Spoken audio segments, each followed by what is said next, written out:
Washington. When IRS Commissioner Danny Werfel met privately with senators recently, the Senate Finance Committee chairman asked for his take on a surprising report a whistleblower estimates 95% of claims are now filed by businesses for the COVID era. The tax cut was ulent. The MP who asked this question is Sen. He looked at his shoes and basically said, yes. Ron Wyden. Door. Recalled. The answer explains why Congress is racing to end what's known as the Employee Retention Tax Credit.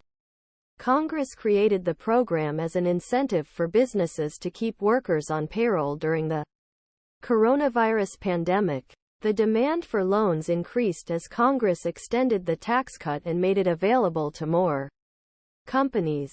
Aggressive marketers have put on hold the possibility of large refunds to business owners if they apply. As a result, what was expected to cost the federal government $55 billion was almost 5 times that amount as of July. Meanwhile, new requests continue to pour into the IRS every week, creating a rising price tag that lawmakers want to cap.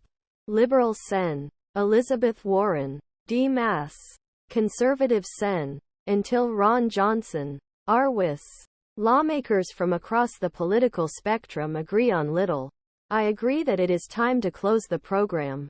I don't know the exact number, but it's like almost universal on the show. Johnson said this must end. Warren added, standards were too lax and oversight was too weak.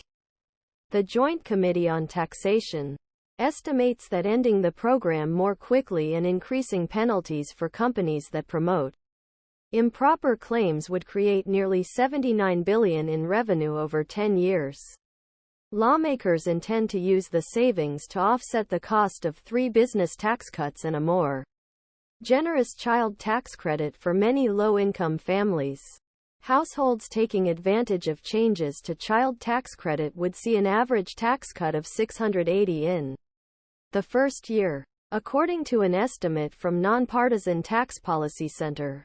This tax credit is $2,000 per child, but only $1,600 is refundable, making it available to parents who owe little or no federal income taxes.